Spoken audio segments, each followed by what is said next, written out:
Coming up next on the CHGO Cubs podcast presented by Toyota. Let's go places. Report cards are in. Who's up first? Oh, that's right. We start at the top with Jed Hoyer. Also, tons of rumors, tons of names being flown around, connected, linked to the Chicago Cubs, Bryce Harper, Dylan Cease. We're going to break it down. All coming up next on the CHGO Cubs podcast.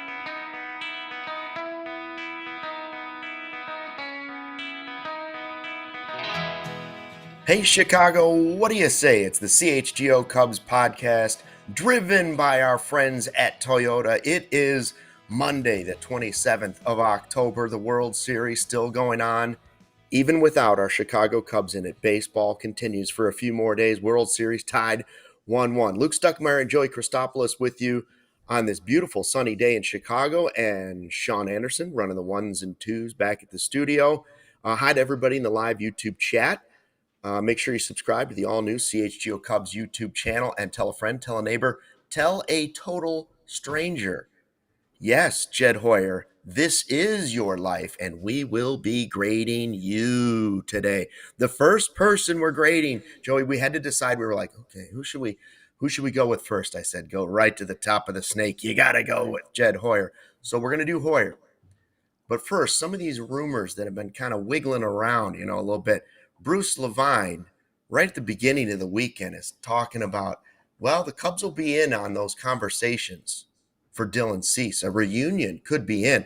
And people take this two different ways. People either say, okay, they're going to be in on it, or people say they're going to be in on Dylan Cease. So, we're both excited about that possibility, correct? Yes.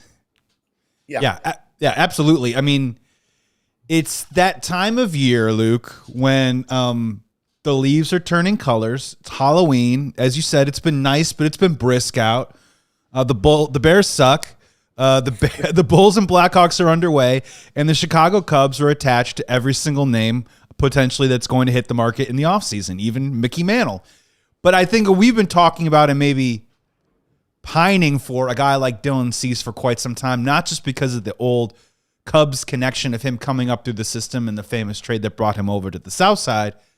But again, what we saw from him in the wild card round, that high velocity, the innings, the strikeouts, the age.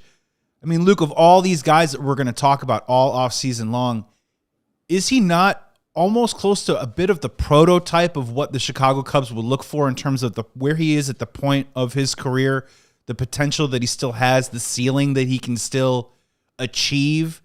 And yeah, the Chicago Cubs could be in on it, but again, Luke, at what price? How many years? Are they going to try and short it and give me that short-term deal with the opt-outs, or would they be willing to go 4 or 5 years on a starting pitcher? That is yet to be seen. Well, and what would be his number, right? Like, how high are the Cubs willing to go on a pitcher?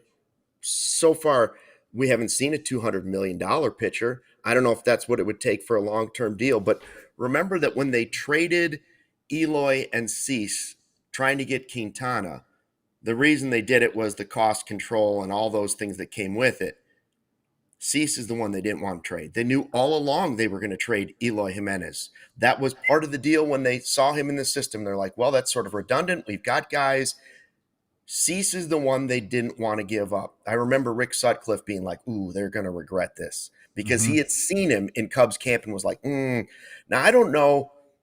Sean, being our resident White Sox expert, might be the better expert on this. I don't know that he's ever fully lived up to the hype that Sox fans thought, right? Like, I think they were kind of hoping he was going to be a hard-throwing Burley, like he was going to be the pitcher of a generation for White Sox fans. And I don't know if he's lived up to that yet, but he sure feels like he's the circle peg in the circle hole for the 2026 Chicago Cubs and beyond. They're, like you said, they're looking for someone that's going to throw hard. They're looking for strikeouts. They got enough guys that pitch to the contact of their really good defense.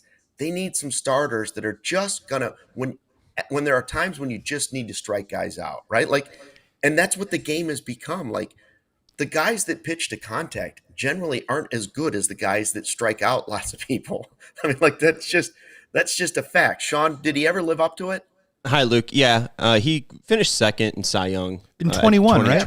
Was it? No, it was 21 or 22. I think it was 2022. Yeah. So that was the time where he really started to separate himself to becoming a strikeout pitcher. It was consistent outings of 9+ strikeouts with his slider. So I still think that he could be a top-end ace. The Burley thing, I don't know about because he's got incredible spin on his pitches. The one thing I just worry about is he's pitched so much. Like, it's a positive that he's pitched 32 games in every single season since 2021. I also think it might be a negative because he is sort of a thinner, kind of frailer looking player than like a Garrett Crochet.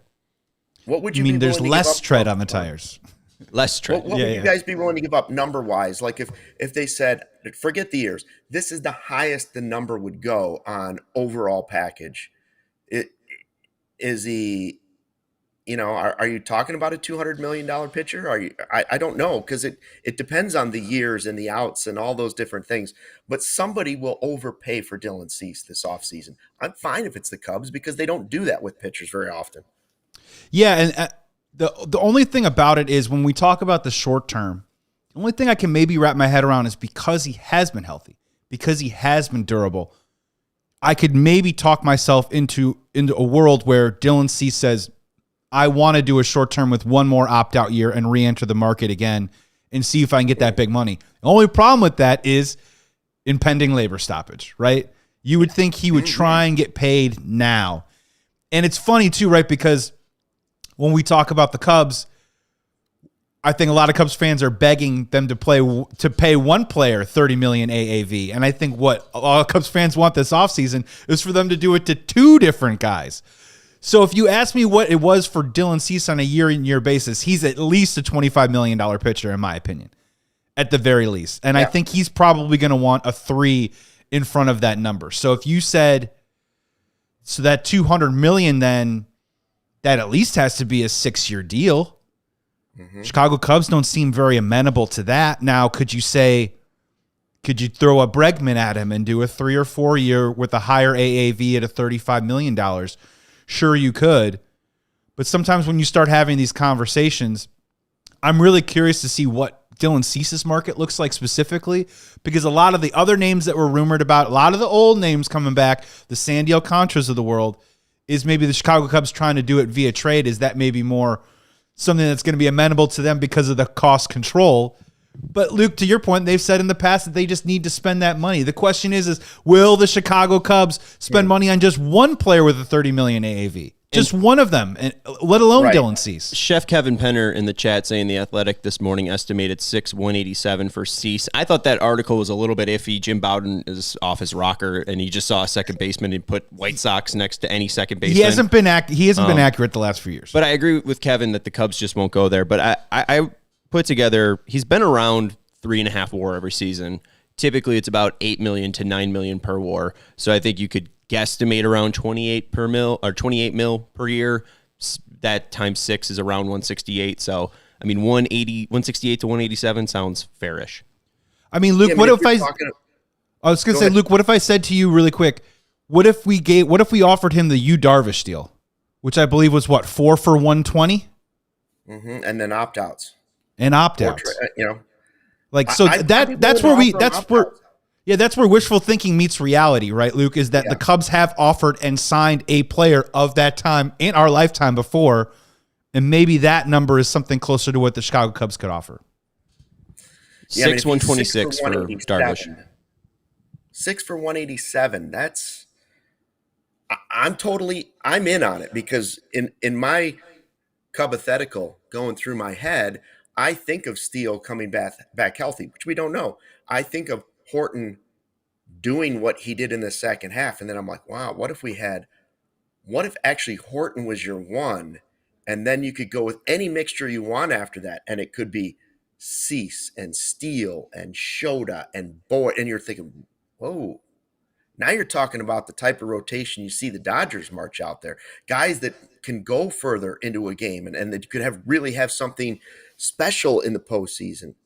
Tyone, like, and then again, I don't want people to forget this. I know it's unlikely the Cubs are going to spend that money, but if they do, at the trade deadline, if you have a wealth of riches and you just don't know what to do with all those starting pitchers, that's when you flip that guy for the other player you might need, whether it's a closer or somebody else, a position player need, or restocking the farm system again. One of the reasons Cease is so great, not outside of his pitching, is he only costs you money. And I don't think the Cubs have wrapped their head around that yet. Do I like some of the other guys that they're talking about? Yes, but they're going to cost you prospect capital. I would rather spend the money, which I have the huge advantage. I'm not saying don't use prospects.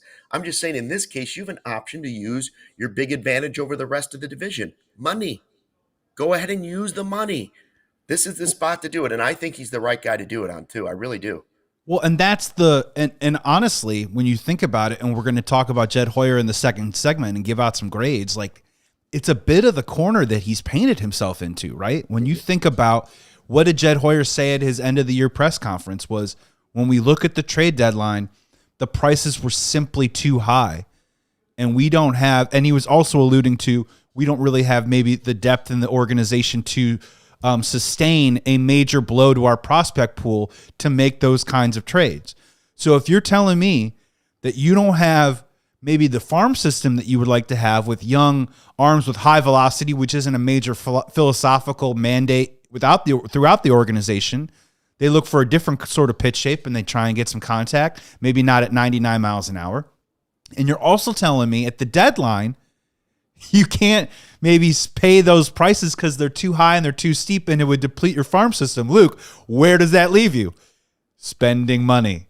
Yes. Right? So if they're not willing to do that, then they're also willing to say that they're not willing to go 100% in on not just this team, but a truly winning, a truly successful winning type product on the north side. And one other thing that, you mentioned the 1-year deal. I will be curious to see this offseason how many players are actually willing to do a 1 or will at least demand a 2 because of the impending work stoppage. And how will players look at that first year of that contract, right? Because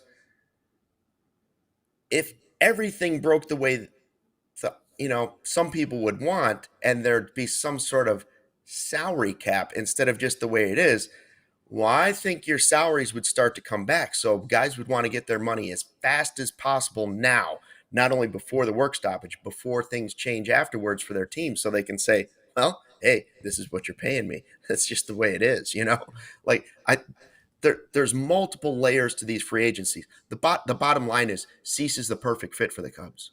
Yeah.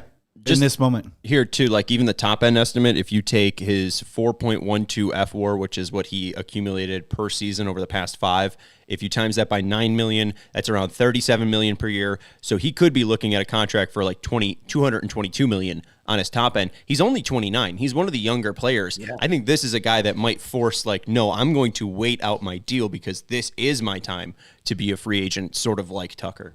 Yeah, and you wonder also, is there a growing trend throughout baseball of now you have more options in terms of what kind of deals you sign where everyone's just trying to get more years?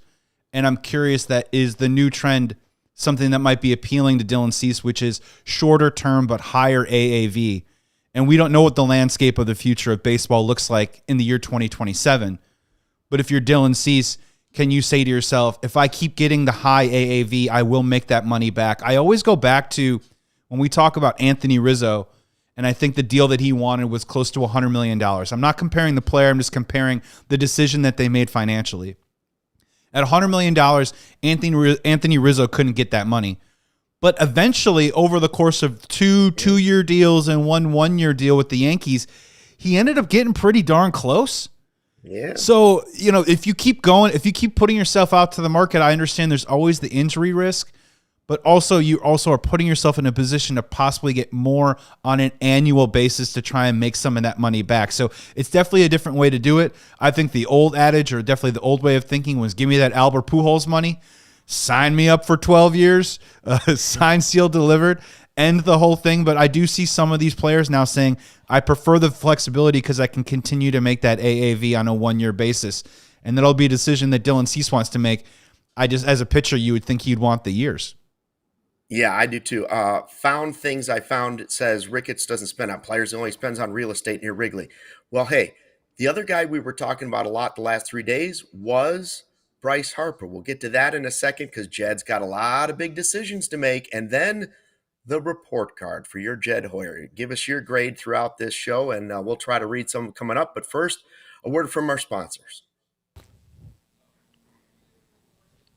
Hey, Cubs fans, whatever the moment, it's never ordinary at Bet365. Right now, new customers get $200 in bonus bets when you bet $5, win or lose. They also have the early football payout offer.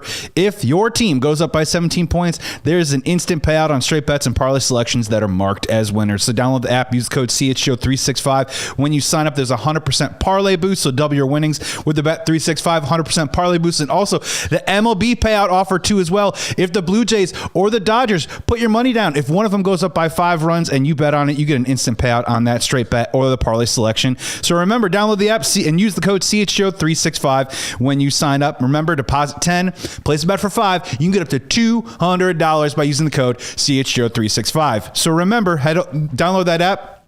And if you must be 21 plus or older, if you or someone you know has a gambling problem, crisis counseling and referral services can be accessed by calling 1-800-GAMBLER in-app only. Hey, everybody, we have to tell you about Eye on the Ball. It's a company started by Dave and Chris from Glen Ellen, 2 high school buddies. And one of them was trying to find a golf coach for his daughter. It's not easy. Finding the right coach is critical for an athlete trying to succeed. So coaches, listen up. If you're looking for athletes to train, Eye on the Ball is where you need to be. It's simple. You just create a profile. If you're looking for more athletes to train, Eye on the Ball is where you need to be. It's simple. You just create that profile, upload the background check, boom, you're in. And right now, the first 6 months are free. Then just $50 a month or $500 for the whole year. Athletes of all ages and all sports can find you directly. Here's the best part. Eye on the Ball doesn't mess with your schedule, your payments, or your business. You're in full control. They just connect you with athletes who are just looking for a coach exactly like you. So if you're ready to grow your coaching business, check it out right now, eyeontheball.net. Those athletes are ready and waiting to find you. And athletes, the reverse is true. All right, back on the CHGO Cubs podcast, presented by our friends here at Toyota.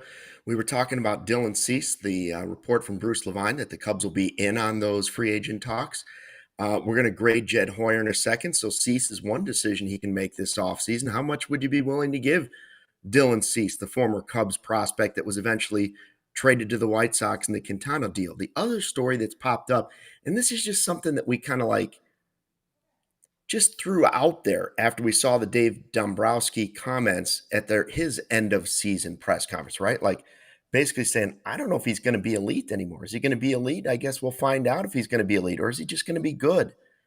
And we said right away, well, Bryce Harper's not going to like that. Now, is Dombrowski just trying to spark his star player and knowing that that'll get under the skin? Is that what will drive him to a big offseason?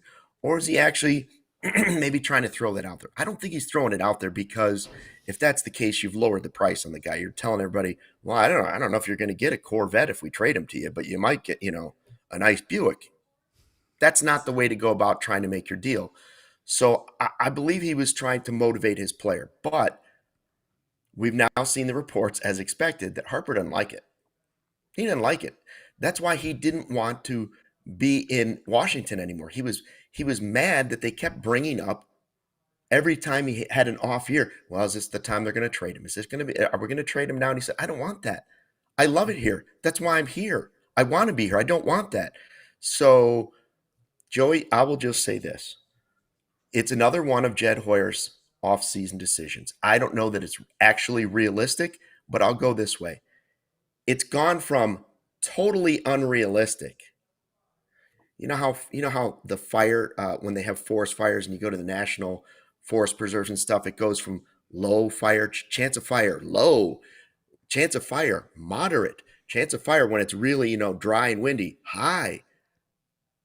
All of a sudden, Bryce Harper's gone from zero chance to maybe low chance. A At little least wind, little there's a wind wind picking up. out there. Yeah, a little wind maybe picking up. And there's a couple ways to look at this. And I think maybe the conventional way of looking at it as a GM that honestly has been in the game for a long time. And if he's saying to himself, I'm probably not going to be in this job for the duration of Bryce Harper's contract. So if I can push this button right now with one of my most important players, and Dave Dombrowski has a reputation of always being very aggressive, whether it is through trades or whatever it is, maybe personality wise. Sure. But Luke, what's the intersection of fudge around and find out? What's that intersection right there? You know what I'm saying? Like Clark and Addison, I hope. Clark and Addison. And okay, sure. But Bryce Harper ain't no dummy. He knows that if Dave Dombrowski's pushing this button, just like me and you, that he's doing it to try and get a rise out of him. And sure, maybe Bryce Harper can use that as some sort of MJ mental fuel to come back at the top of his game. And if he wants that, he can. He also might be sitting there and saying to himself, Luke, I don't need to hear this. I don't need the mind games. I don't need to be played and toyed around with. I don't need to be talked about in the public like this. And we were talking about it on a show last week of, playing in Philadelphia is probably hard enough as it is, and that town truly does love Bryce Harper. But if you have the GM going out there saying that the guy's no longer elite, maybe some of the casuals now start maybe turning coat a little bit and saying, yeah, well, maybe he isn't that elite, and maybe it's a little downhill from there. I don't know exactly where it goes, and I guess my question back to you, Luke, would be if Bryce Harper tried to force his way out of Philadelphia and said, I've had enough. I've given everything I can to this city. That comment made me really mad. There's a bunch of other things going on that I haven't liked for the last couple of years. I want out. I want you to trade me. Does that deteriorate his value, or does that simply just also, it doesn't matter? There will be teams that will line up to at least have discussions about trying to acquire Bryce Harper. Yeah, probably. And he might be an often injured player moving forward. I also wonder if, how about our guy Schwarbs? What does he think of this whole thing? He's hitting the free agent market, and this is the marquee player on the Phillies. Does he look at it and say, well, if they trade Harper, then you're going to have to give me even more money? Ooh. Or is Kyle Schwarber sitting at home with his agent going, wait a minute, this guy's the face of the franchise. He's done everything you wanted. If all things are equal, I wanted to be here in Philly. I wanted to be here with Bryce Harper. But look what you're doing to him. I've been through tough times in my career. Yeah. That doesn't seem too cool. I want to be loved forever. I thought he was going to be loved forever.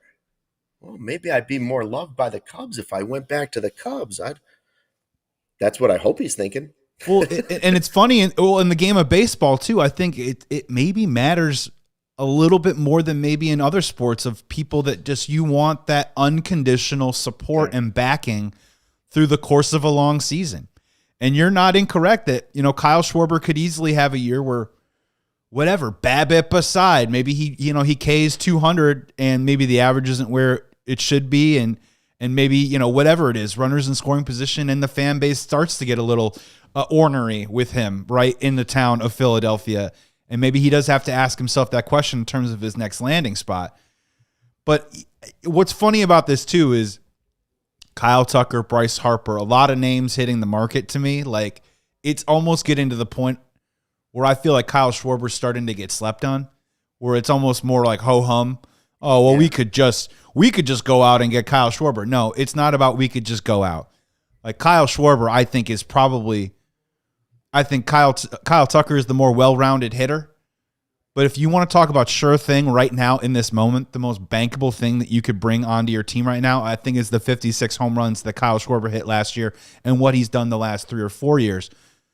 So when it comes to Philadelphia, they got a lot of choices to make. They got a choice on Nick Castellanos. They got a choice on Kyle Schwarber. They just poked the Bryce Harper bear. Maybe they're looking towards a little bit of a transition too.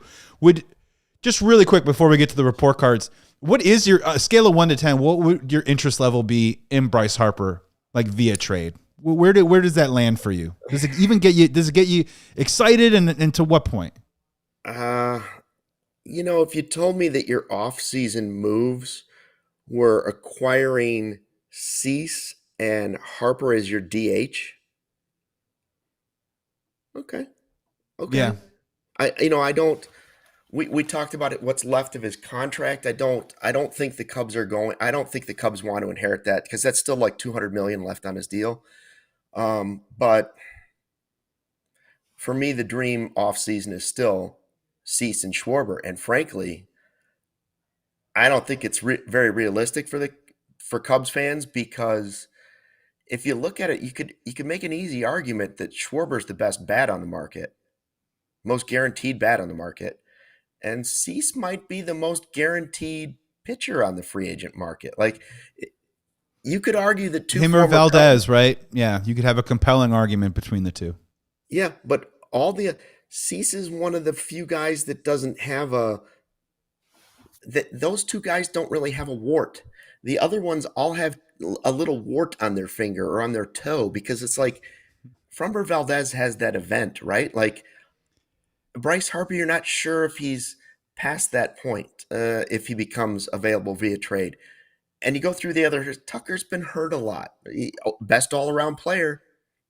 Well, obviously, Cubs fans would tell you that's a risk. That's going to be a risk, even for the Cubs. They might be the lowest risk for both teams other than what it might cost you. And we will go through it tomorrow. Let's go through this tomorrow. We're going to rank most likely, least likely. Is that how you want to do it? Yeah. So I was thinking for tomorrow, Justin Roman will be in with us Tuesdays with Roman. I think the three of us would have some fun with it. It isn't about certainty, right? Because it's so early in the offseason. Everyone we're tossing rumors out there. And if you read any Cubs blog that's out there, any name is attached to a Chicago Cubs. So we're going to compile a list and we're just going to kind of rank of what you think is likely and least likely. And Godfather CHGO, you might say none of them, which is fine. That's part of the exercise, right? But we're going to try and figure out who the Chicago Cubs could go, who most likely to go after. Maybe it is based off of age, production. Maybe it is based off of money. And some of these are going to be trade candidates too as well. And some of these guys, some of these starting pitchers specifically have years of control still on their contract, which we know is enticing to Jed and the Chicago Cubs, which might make a trade maybe more likely than, say, a free agent acquisition. So we're going to go through them. And there isn't a big name on the list that will be excluded. We're gonna hit all of them. I like the idea of rain. We'll get Justin, and I saw his band played this weekend. You didn't go? I no, but I saw a video of it. There were like people. It looked like it was some sort of massive crowd out there, and he's like waving to the crowd. I had no idea. What are they? The Jump Smokers? Correct. Oh man, I'm gonna have to ask him about this. And he's right. He told me that's a musician. The DJ thing, and he was right. I watched the video. All right, so here we go. Jed Hoyer. Everybody's been waiting all season for the Cubs to stop playing just so we could get to report cards. That's how popular they are. So we're starting with our friend, Jed Hoyer. We're going to get to that in a second. What grade would you give Jed Hoyer on the CHGO Cubs podcast? Let us know in the chat, and we're going to come back with that report card. But first, a word from our sponsors. Hey, Cubs fans, Toyota has 25 vehicles right now with available all-wheel drive and four-wheel drive. They have the RAV4 has legendary versatility. The Grand Highlander's adult-sized third row, it's for real, and the Tacoma's wild side comes standard. And whatever it is, job sites, campsites, game nights, there's an all-wheel drive or four-wheel drive. Toyota is going to get you there in style. So find yours at Toyota.com or visit your Chicagoland Toyota dealer. Toyota, let's go places. And Luke, perfect time. Become a CHGO diehard right now. We got Adam Johns. We got exclusive written content from Patrick Norton, Jared Willis, Mario Terabasi, Blackhawks, Bulls, whatever it is. You also can get a free t-shirt if you become a CHGO diehard and discount on merch and our future events. Access to our CHGO Discord lounge where we all just hang out and talk sports all day long. So head on over to allchgo.com for the latest information, and you can join the thousands of CHGO diehards in our community. Trust me, we cannot wait to connect with you on an even greater level. Hard to believe. Winter is almost here. Once Halloween hits, downhill we go. And is your furnace up to this challenge? You better have it ready. I'm telling you, you better have it ready. You can't just have the house at 50 degrees when you wake up in the morning. So it's time to get your tune-up here from Four Seasons Heating, Air Conditioning, Plumbing, and Electric. Maybe you're thinking about a whole home generator. They got you covered for that too. Right now, same day installation with no extra charge for nights, weekends, or holidays. And check out these offers. Save up to $4,000 on furnaces and comfort systems with the Four Seasons Heating, Air Conditioning, Plumbing, and Electric. You can also get a furnace that starts at $39 a month, or a furnace AC combo at $57 a month. So call today, save $50 from your trusted local experts. Four Seasons Heating, Air Conditioning, Plumbing, and Electric, serving the area for over 50 years. Your trusted local experts. Visit fourseasonsheatingcooling.com for all their special offers and money-saving coupons. This is the moment you've all been waiting for. The first report card of the offseason, and it is a big one. How are we going to do this year, right? We have 5 individual categories, okay? Joey put together 5 categories. Those 5 will add up to each of us giving Jed Hoyer a grade, an overall grade. So basically, think of it as these are his 5 classes. Then he gets an overall grade, right? And then we'll combine our 2 overall grades for the CHGO Cubs overall grade. So you're asking, what are the categories? We will start with his off-season grade, that off-season class he took, then roster construction, then what did he do at the trade deadline? That's his 3rd class, and then the bullpen. So those are the 4 classes he's taking. That leads to the overall grade from each of us, and then the CHGO Cubs grade for Jed Hoyer. How has he done? All right, Joey, let's start with the off-season grade. So the 2025, the off-season grade going into this, right? This is what you thought of Jed Hoyer going into the season last year. What was your off-season grade? So for my off-season grade for Jed Hoyer, and keep in mind, too, that I also deeply respect the Madden ratings, so I'm also going to be giving him a Madden rating, too, as well. I'm giving him a B for the off-season. And what's fun about this exercise, Luke, is we feel differently on this, on almost all these categories, so it's going to be a really fun conversation. I'm giving Jed Hoyer an off-season B, and a grade of about 84 out of 100. Maybe on the lower end, closer to the B-, but he does get a solid B in my book. Obvious, the headliner, trading for Kyle Tucker. Kyle Tucker, and also not just trading for Kyle Tucker, but in this moment, at this time, right now, it looks like we can say to ourselves and have a conversation that maybe Cam Smith was the right choice over Matt Shaw in terms of the 2 third basemen that maybe the Houston Astros had to choose from. We won't know now for years to come, but if you just look at just what they did last year, Cam Smith, 22 years old, 134 games, 670 OPS, 3 triples, 9 home runs, 21 doubles, 51 RBIs, 55 runs scored. Matt Shaw, 24 years old, 126 games, 689 OPS. Neither of them are good, but a little bit better than Cam Smith's. 3 triples, 13 home runs, 44 RBIs, 57 runs scored. We can go all day long with, hey, look at the highlight of what Cam Smith's doing in Houston. Imagine if Matt Shaw was a Gold Glover in Houston at third base. We can play that both ways. So bringing in Kyle Tucker to me was a serious move, something that Jed Hoyer has been maybe averse to do in his tenure as general manager. And I thought that obviously he got the Chicago Cubs off to a great start and a big reason why they won 92 games. And then I'll just toss a couple of these other ones out to you, just the signings of the offseason, and I want to get your take. Signed Carson Kelly. Big deal. It worked. 2-year deal, $11.5 million. He's got a 5-year $1 million deal in 2026, mutual for 2027. Signed Matthew Boyd, became an all-star. 1 year left, $17 million in 2026, mutual in 2027. Signed Justin Turner, didn't really work. But signed Colin Ray, won 11 games. They have a club option on him. Signed Brad Keller, became a huge part of the bullpen. Traded for Ryan Brazier, didn't really work out. So when I just look at those moves right there in the offseason, it feels like a B to me. I can't be quite as generous, and I think I'm being generous. I went B-, and I hear all of the things you're saying. Like Keller, finding him was a miracle. Boyd turned out to be a terrific signing. Carson Kelly, terrific signing. And Tucker seemed, we all said, listen, you might pay for the Tucker deal later, but for this 1 year, he's exactly what you need. I would prefer, that this continue and he become your superstar player, but we'll find out about that. I would have, even up till the end of the season, I would have said, boy, he's got to have a high grade. He really found some diamonds in the rough, and he did. But the Tucker trade started to lose a little bit of its luster towards the end of the season in the second half.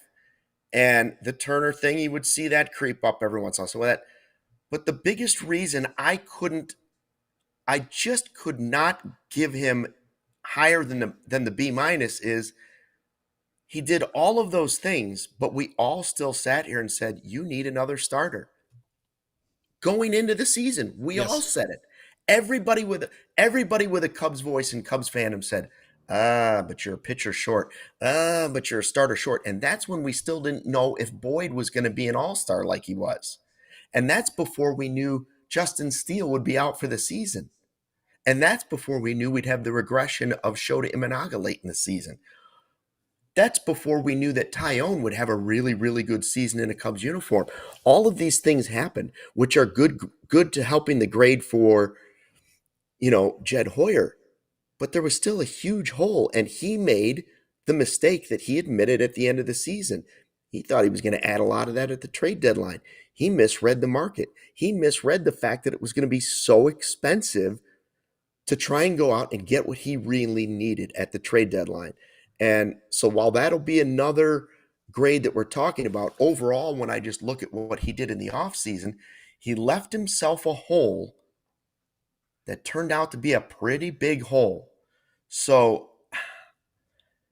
it's a passing grade. It's above a C because there were so many other good moves. I just can't go any further than that. I can't go higher than a B-. I think you're being pretty generous. So I think the offseason was going to be an A or a B, but the way it turned out, you go back and look at it in hindsight and you say, man, we tried to tell you. And so I can't give him better than a B-. Yeah, and look, I'm willing to play my own devil's advocate. Sean, can you go up just a little bit? One of the comments, the found things I found, it's impossible to grade Jed without knowing what kind of constraints Ricketts placed on him. Yep. It's a very, very fair comment. And it could be very true. The reason why I went with an 84 or a B, and honestly, not to spoil the rest of this exercise, but that was the highest grade I'm giving him for any category. You graded him on 1 to 100. You gave him an 84. That's what a B is. For the off season. I didn't know we had a rubric going on. Okay. yeah. I'm doing Madden ratings. Didn't know you were actually okay. Oh, yeah. Madden ratings. I like that. No, I'm doing Madden ratings. Well, you said that. I actually didn't know what you meant. Oh, really? Did I not? So now I know what you mean by 84. Yeah. And then I'm doing the John. Look, Joey, can we go back and tell Sean we'd like to change that to an 83? 83. So the only reason why it got up to that point was because we saw something that we seldomly see from the Chicago Cubs. In this town, I think in general, is that I understand that Kyle Tucker only made $17.5 million. But that is the kind of aggressive, creative, go for it swing that I think we want to see in this town. I want to encourage Jed Hoyer to continuously think like that and pick up the big boy bat and take a huge cut at something. We'll never know, or we'll know probably soon enough whether Kyle Tucker is going to re-sign with us or go somewhere else, and then we can judge it accordingly. But it's the A for effort, if you will, that brings it up to the 84. Now, to be the devil's advocate, and you were correct, all those guys I mentioned that they brought in, what did they do? They exceeded projections, something that Jed Hoyer absolutely loves. So does he get credit for these guys, for Colin Ray being the fifth starter no one really saw coming and winning 10-plus games? Does Jed Hoyer get credit for Matthew Boyd reinventing his career and becoming an all-star? Or Carson Kelly hitting .302 in his first 40 games? That is also very fair. The other part that I'm giving him credit for, at least in terms of the activity and the people that he brought in, is another blind spot in this organization that, again, lends itself to you got to open up the wallet and spend some money.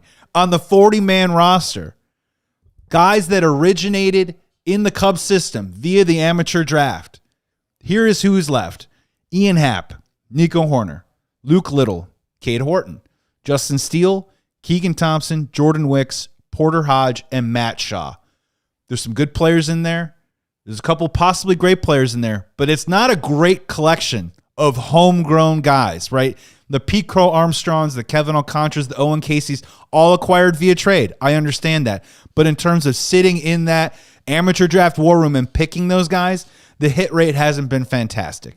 So he has to go out and he has to remake the roster every single year and try and put it together. I'm giving the offseason a B because I just feel like it put the Cubs in the best position that they possibly could to eventually go on and win those 92 games and a wild card round. And if I'm going to give him credit anywhere, it's in the offseason. All right, roster construction is the next one, and these are closely connected. And I don't disagree with what Found is saying in the live YouTube chat. Like, for sure, not knowing what Tom Ricketts is saying to Jed makes it difficult to give him a grade, but not impossible. We're doing it. Like, if this is what Jed has, if this is the payroll that has been given by Tom Ricketts to Jed Hoyer, I'm unhappy with that.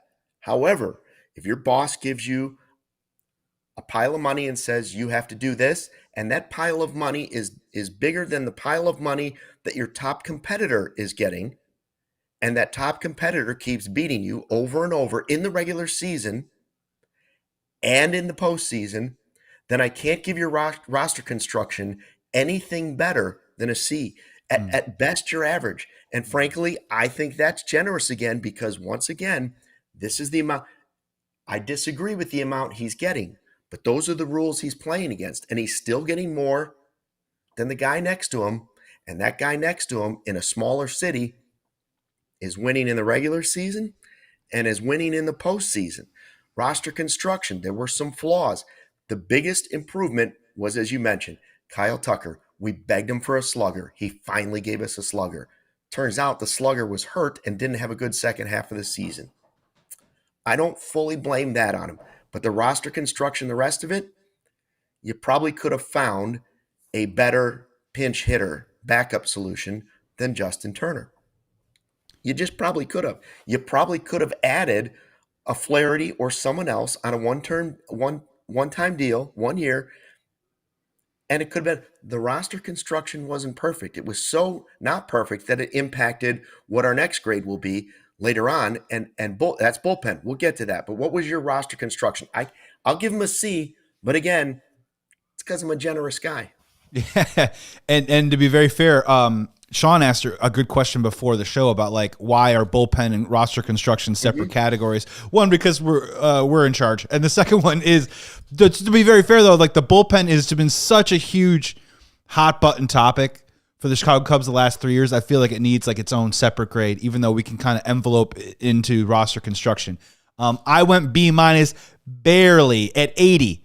He's barely there. He got the last question maybe right on the test to do it, and the only reason why I'm going in 80. And look, these aren't great grades, Luke. We're not going to Ivy League schools with these kind of grades that we're handing out right now for Jed Hoyer. With roster construction, I felt like he did a better job this year in recognizing what I need to do in terms of depth, especially on the pitching side. Like when I think of roster construction, I also think of like Drew Pomeranz doesn't count in the offseason because they signed him after the year started. I felt like that they were more proactive this year. I felt like when Ryan Presley wasn't getting it done, they didn't they didn't Hector Neris the situation and run it into the ground until they had no outs. They just moved on from the guy. They found somebody else. Now, I'm not giving him. Hey, hold on a second. By the way, that's another reason he should have a lower grade in the offseason because Presley was a bad move. That was awful. Sorry, I interrupted. No. That's great. No, you're 100% right. It was $9 million for a dude that was just as bad as Hector Neris and also a former Astro. Like, go figure. But when we talk about roster construction, not great definitely passable, right? Like I feel like in terms of catching depth, they did all right by finding Reese McGuire when Miguel Amaya went down. Again, Carson Kelly was a good move because Miguel Amaya couldn't stay healthy.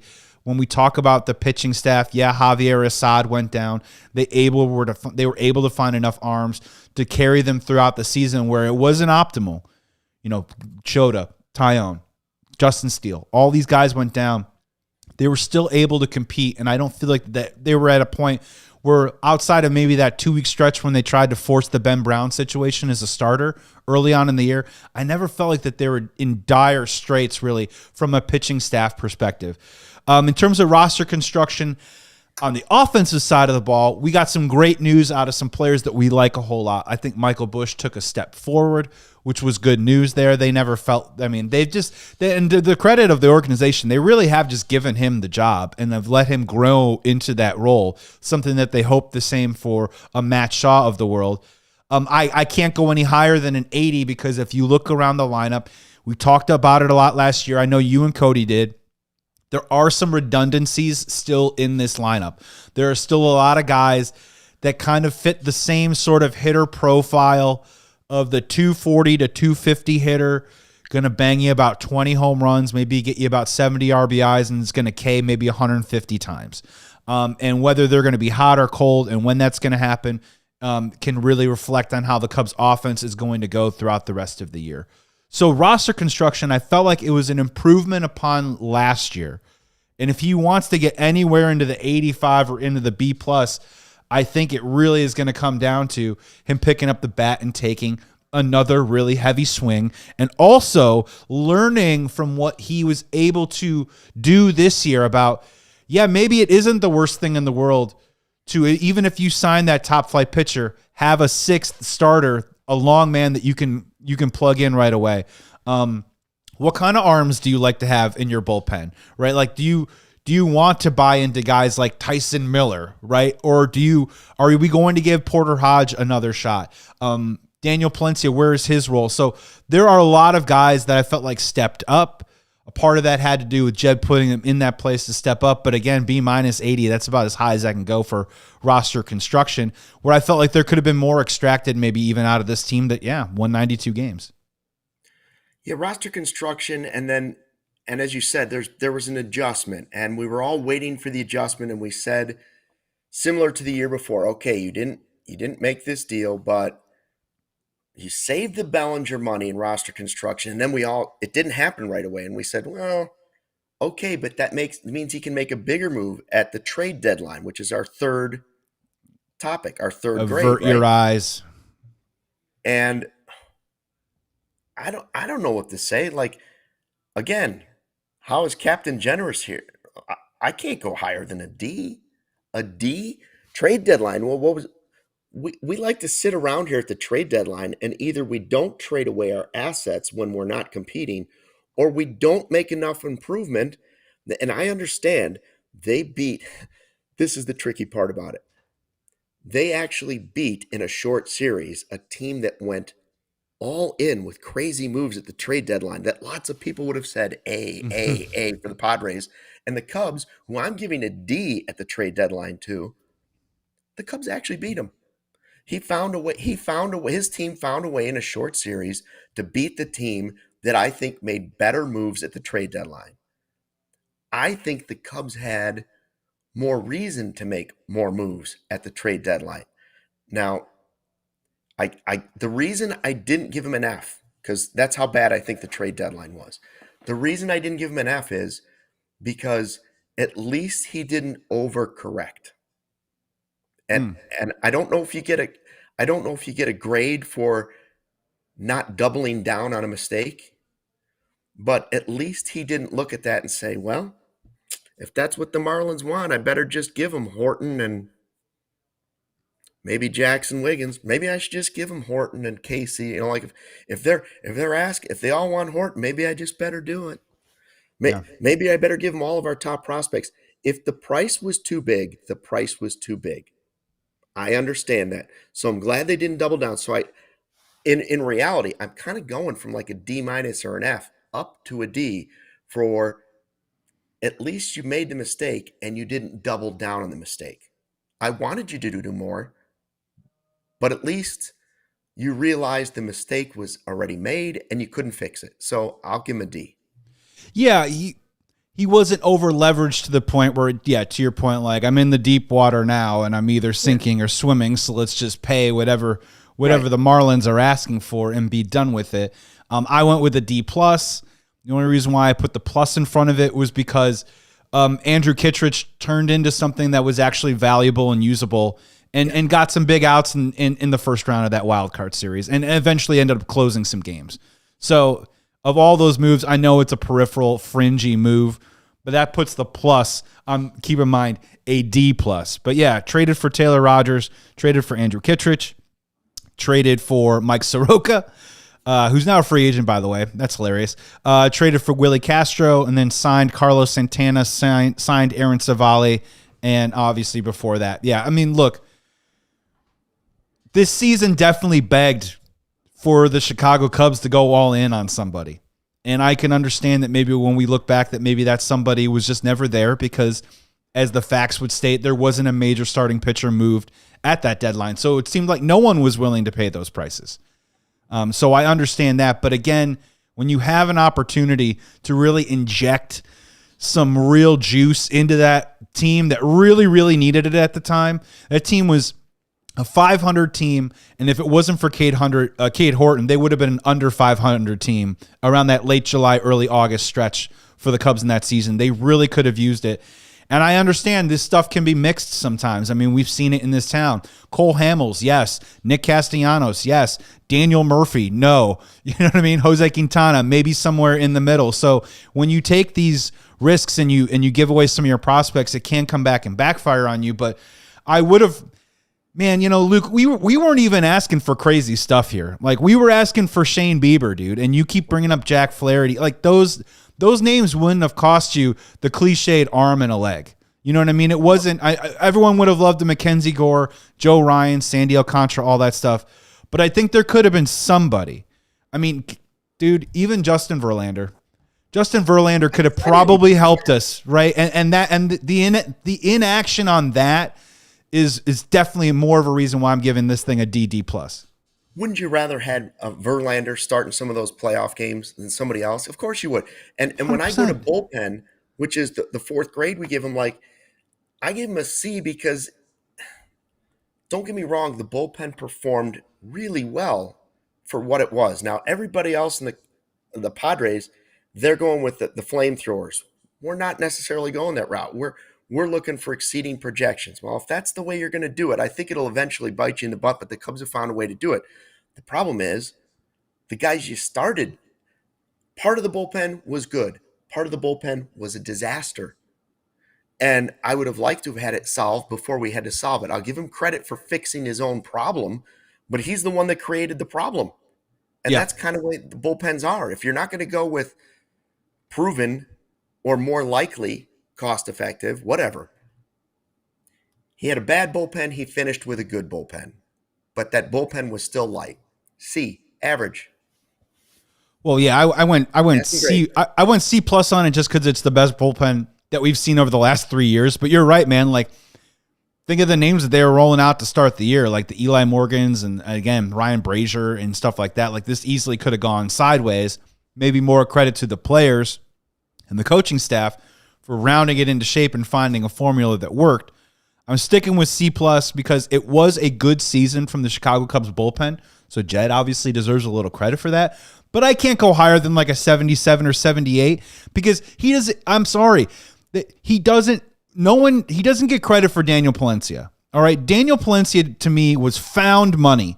Like, they got lucky that a dude that had a great arm in their system was able to lock in on his control, get some confidence, and the coaching staff was able to put him even in a position to be the type of closer that we saw from him this year. That wasn't Jed Hoyer putting him in that position, right? That was found money on that part. And I get it that the Chicago Cubs, they don't really believe in a closer. Then why spend $9 million on Ryan Presley? Why spend money on Hector Neris? Like, get serious about the ninth inning and those final 3 outs.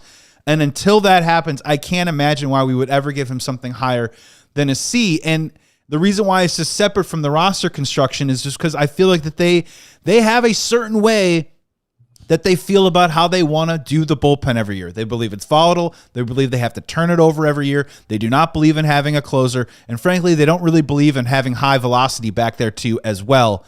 You know, Brad Keller got up to 97, 98. So if they're going to admit that and say this is part of our philosophy as an organization, it is incumbent upon them to get it right every single year and to hit on it every single year. I think they did hit on it this year. But again, I think the way that they go about it is flawed. And I'm not going to sit here and say they should sign a closer because I don't think they will. But they probably should, Luke. They probably should. We only have 5 minutes left, and I do want to hit on the World Series stuff. Overall, we're giving Jed Hoyer at CHGO a C. A C for 2025. I think it's this simple. I don't need to spend a ton of time on it. Did he get him to the postseason? He did. Did he actually get him into the next round of the postseason? They won a series. If you'd have told me those two things, that part of it, I'm like, wow, that's an A or B. He did exactly what he wanted.